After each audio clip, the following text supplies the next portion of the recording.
Every summer in the United States, the LGBTQ+ community comes together for a month-long celebration of love, acceptance, and unashamed self-pride. From the first battles against police to eating fire in front of the White House, and even the origin of the term gay pride. This is what you should know about the history of Pride Month. On June 28, 1969, police raided the Stonewall Inn, a gay club in New York City, for operating without a liquor license. During those years, New York refused to give out permits to bars that served gay people, and that night, cops entered Stonewall with a warrant and arrested at least 13 people. Titus Montalvo, a hairdresser and makeup artist in the 1960s, told USA Today that the majority of those people at the Stonewall Inn were either drag queens or gay men of color. Trans activist Sylvia Rivera shared the same sentiment in the documentary The Death and Life of Marsha P. Johnson. We're the ones that stood the forefront and fought the cops off, and we're the ones that didn't mind getting our heads bashed. Raids and harassment were common for gay bars and nightclubs across the country during this time, but on this night, members of the LGBTQ+ community stood up for themselves and fought back. This routine police raid triggered nights of intense rebellion and protests. The Stonewall Inn uprising has long been considered to have fundamentally changed the dialogue surrounding the LGBTQ+ civil rights movement and why many cities hold pride events in June. A decade before New York City's Stonewall riots, a Los Angeles-based group of LGBTQ+ individuals fed up with purported police mistreatment revolted at Cooper Donuts, a popular night spot for groups excluded from other establishments because of their sexual orientation. Historians have long considered that riot the first modern gay community uprising.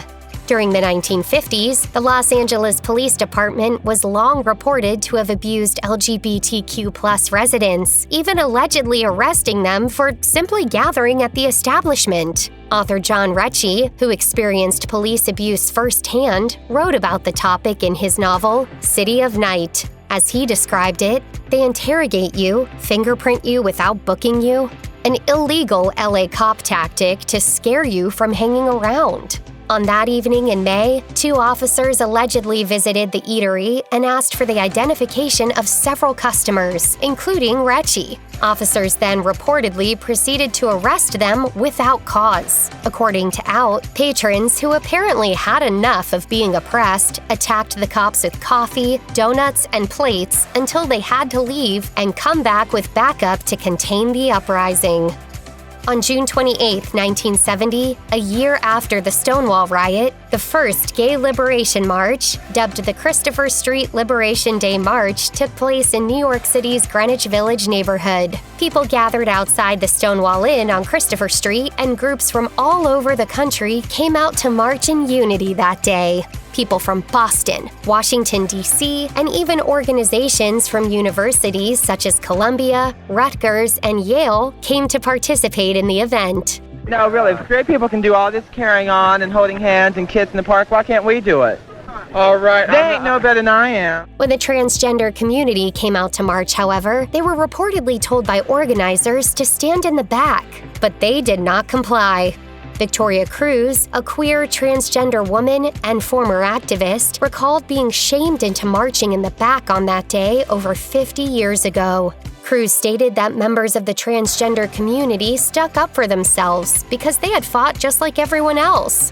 They refused to be hidden and, according to Cruz, shouted, "Hell no, we won't go," while marching alongside everyone else.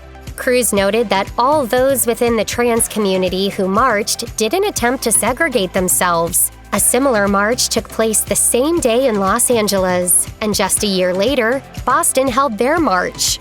After that, gay liberation and pride events took place worldwide, including in cities such as London and Tel Aviv.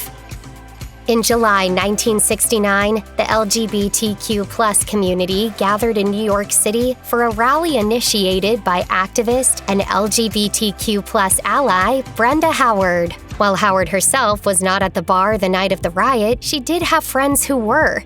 And after the insurrection, the Bronx native became an advocate for the neighborhood. A year later, Howard formed a committee to plan one of the country's first pride parades, the Christopher Street Liberation Day March. She has also been recognized for laying the foundation for Pride's week-long festivities that led up to the big modern-day parades that now take place worldwide. Howard was frequently called the Mother of Pride for her efforts. Howard's support didn't stop with the Christopher Street Liberation Day March. It continued for 30 years, and she became a lifelong revolutionary activist, participating in the feminist and anti-war crusades. Howard also participated in the Gay Liberation Front, where she served as a chair of the organization. Howard's partner, Larry Nelson, told The Advocate that she was the go-to person for coordinating a protest or a social justice event, and recalled, all you had to do was call her, and she'll just say when and where.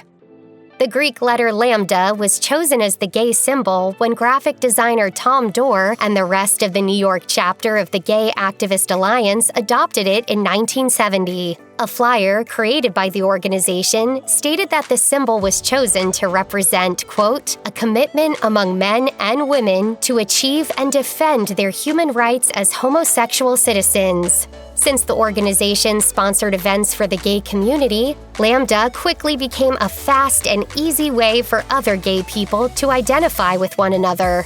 Those within the community also drew the Lambda symbol on their outfits and signs, making it easy for the growing gay population to know that a gay event was happening. Activist Craig Schoonmaker was a part of the group that came together to honor the Stonewall riots with the Christopher Street Liberation Day March organization. When the committee was thinking of a slogan for their event, Schoonmaker suggested the phrase, Pride. In a 2015 interview with The Illusionist, the activist spoke about how he conceived the popular slogan. He explained that there were several Pride-themed events taking place during one 1970 weekend, and the group wanted to collect all of the happenings under one label. Schoonmaker shared that so many people were mightily oppressed during this time and didn't know how to be proud because they were conflicted within themselves. The phrase gay power didn't sit right with him because he felt that not everyone in the world possessed power. However, he did feel they could take pride in themselves. That's when he came up with gay pride. Schoonmaker thought that the feeling of self-esteem would make people more joyful, which in turn would help create the movement with hopes to spark change. According to Schoonmaker, the committee took a vote and decided to call the weekend Gay Pride Weekend. In his words, that's how the movement was most useful, because they thought, maybe I should be proud. Over the past 4 decades, the Pride flag has been considered the universal symbol of the LGBTQ+ movement. It's not uncommon to see rainbow flags flying outside bars and homes and pinned to shirts. The flag was designed and hand-sewn in 1978 by late artist and gay rights activist Gilbert Baker. San Francisco's city supervisor Harvey Milk, well known as an early pioneer of openly homosexual elected officials, hired Baker to create a new emblem for the city's first Gay Pride Day. At the time, the gay and lesbian political movement was symbolized by the pink triangle, a symbol hailing from the World War II era, used by the Nazis as a mark to identify homosexuals. The flag initially consisted of 8 colors, all of which Baker assigned meanings. Hot pink represented sex, red for life, orange for healing, yellow for sunlight, green for nature, turquoise for magic, blue for harmony, and violet for spirit. Turquoise and pink were dropped from the 6-color flag recognized today because the fabric colors were hard to find at the time for mass production. So it was a necessary compromise so that we could make it available, so that I could produce it commercially. In 2015, Baker chatted with CNN about the flag and recalled the day of the parade. He stated, "I saw immediately how everyone around me owned that flag. I thought, it's better than I ever dreamed." He also shared his motivation behind the design and explained his community needed something to convey their happiness, splendor, and mightiness. According to Baker, the rainbow did that. And without any explanation at all, everyone knew immediately that this was now our flag. While the first U.S. Pride Parade took place in 1970, it wasn't until 23 years later that thousands of lesbians would take to the streets in their own march to fight for their rights and visibility. With help from other lesbian organizations, the first march was spearheaded by the New York chapter of the Lesbian Avengers. Thousands of flyers were passed out to spread the word to meet on April 24, 1993, for a Dyke March to the White House. That night, over 20,000 lesbians joined in solidarity and made their way to the National Mall. While in front of the White House, the Lesbian Avengers swallowed fire to draw attention to their group and its cause. After the success in Washington, D.C., the group organized a march in New York weeks later. Atlanta and San Francisco quickly followed suit that summer and hosted their own Dyke Marches. While transgender activists played significant roles in the Stonewall uprising, there still wasn't a defined and singular place for the transgender community to celebrate their identities. In many instances, those within the community faced discrimination, even amongst the LGBTQ+ community. The first march reportedly came about after a mysterious email was sent to community activists in San Francisco. After receiving the message, many activists came together to organize the event. Many local businesses and organizations also chipped in to help make the event a reality. A few hundred people came together on June 25, 2004, and gathered in Dolores Park to begin the demonstration. Since the first Transgender March, the number of attendees has continued to grow, with thousands participating in it annually on the Friday of San Francisco Pride Weekend.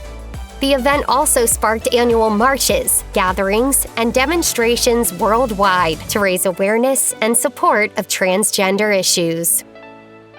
Check out one of our newest videos right here! Plus, even more list videos about your favorite stuff are coming soon. Subscribe to our YouTube channel and hit the bell so you don't miss a single one.